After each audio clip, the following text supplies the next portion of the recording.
मैं डाकू जरूर आं पर बेगैरत नहीं आं।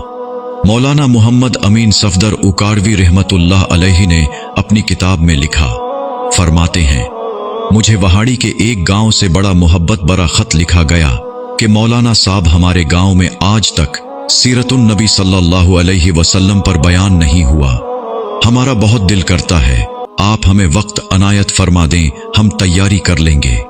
मैंने मोहब्बत भरे जज्बात देखकर खत लिख दिया कि फला तारीख को मैं हाजिर हो जाऊंगा।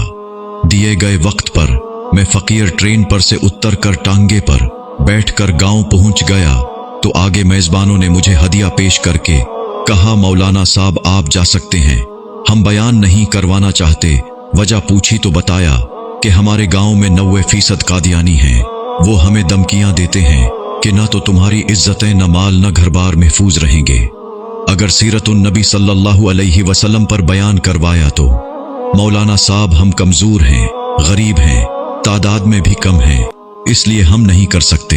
मैंने लिफाफा वापस कर दिया और कहा, बात तुम्हारी होती या मेरी होती तो वापस चला जाता।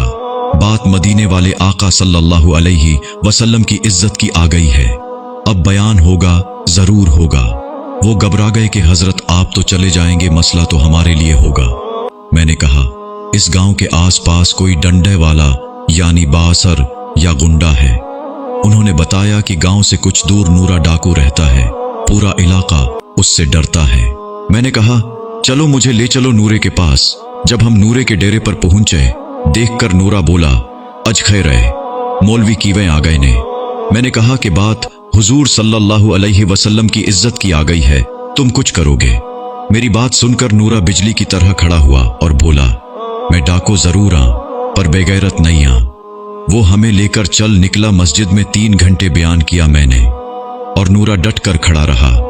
आखिर में नूरे ने यह कहा कि अगर किसी ने मुसलमानों की तरफ आंख उठाकर भी देखा तो नूरे से बच नहीं सकेगा। मैं वापस आ गया। कुछ माह बाद मेरे घर पर एक आदमी आया, सर पर अमामा, चेहरे पर दाढ़ी, जबान पर दरूदी पाक का विर्द। मैंने पूछा, कौन हो?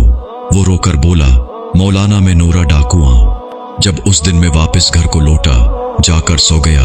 आंख लगी ही थी, प्यारे मुस्तफ़ा करीम सल्लल्लाहु अलैहि वसल्लम मेरे ख्वाब में तशरीफ लाए। मेरा माथा चूमा और फरमाया, आज तूने मेरी इज्जत पर पहरा दिया है, मैं और मेरा अल्लाह तुमसे खुश हो गए हैं। अल्लाह ने तेरे पिछले सब गुनाह माफ फरमा दिए हैं। मौलाना साहिब, इसके बाद मेरी आंख खुली तो सब कुछ बदल चुका था। अब तो हर वक्त आंखों से आंसू ही खुश्क नहीं होते। मौलाना साहब, मैं आपका शुक्रिया अदा करने आया हूँ। आपकी वजह से तो मेरी जिंदगी ही बदल गई, मेरी आखिरत संवर गई है। ए मेरे प्यारे अल्लाह, जो शख्स भी इस वीडियो को शेयर कर रहा है उसको हुजूर सल्लल्लाहु अलैहि वसल्लम की ख्वाब में जियारत और क़यामत के दिन शफाअत नसीब फरमा। आमीन।